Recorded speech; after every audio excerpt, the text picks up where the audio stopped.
Bismillahirrahmanirrahim, me emrin e Allahut, të gjithë mëshirshmit, mëshirëplotit. Të dashur, të nderuar dhe shumë të respektuar vëllezër e motra, miq të emisionit Oaz, ju përshëndesim me përshëndetjen më të bukur që gjendet mes qiellit dhe tokës. Assalamu alaikum wa rahmatullahi wa barakatuhu. Pas një shkputje të gjatë, i jemi rikthyer emisionit Oaz, të cilin do ta transmetoj me shumë dashuri në kanalin tim në YouTube.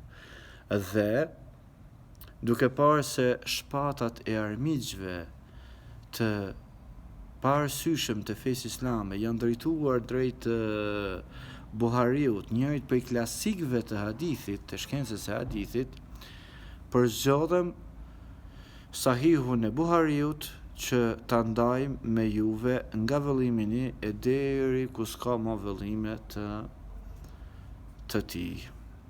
Fillojmë me jetën e Buhariut, të flasim pak rreth personalitetit të tij të mrekullueshëm.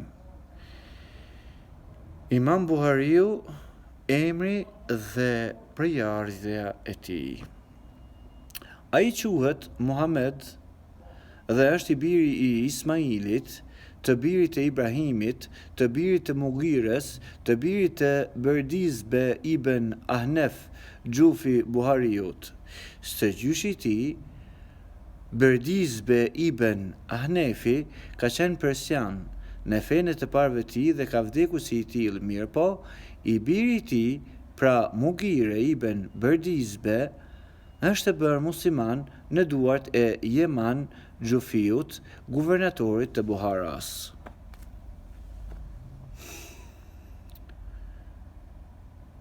Babai i Imam Buhariut, Allah e mëshiroft, pra Ismail ibn Ibrahimi, ka qenë dietar i respektuar dhe ka marrë dije nga Hamad ibn Zeidi dhe Imam Maliku, Allah i mëshiroft.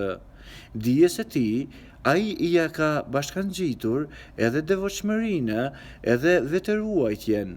Transmetohet se në prag të vdekjes ka thënë: nuk di në pasurinë time të ketë një dirhem nga burimet haram ose të dyshimta. Lindja dhe fëmijëria e hershme e Imam Buhariut.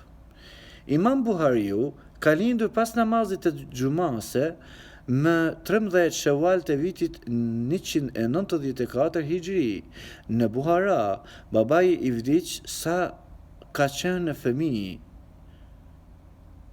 Prandaj ishte nëna ajo që u përkujdes dhe e edukoi. Sa ishte fëmijë, i kishte humbur shikimi, gjë e cila e pikëlloi shumë nënën e tij, e cila filloi t'i përgjërohej Allahut fuqiplot me lutje derisa një natë në xhumë pa në ëndër pejgamberin e Allahut Ibrahimin alayhi salatu wasalam, i cili i tha: Allahu i ia kthej shikimin birit tënd për shkak të lutjeve dhe të çarit tënd të shumt. Me falni, ju lutem.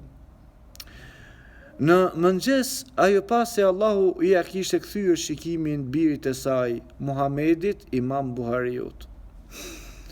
Pjekuria e hershme. Qysh në fëmijëri, kur mësonte në mejtep, ai shfaqi një pjekuri që e dallonte atë nga bashkëmoshatarët e tij. Allahu e begatoi me një zemër të vëmendshme, kujtesë të fortë dhe mendje të mprehte, karakteristika këto të cilat ai i vendosni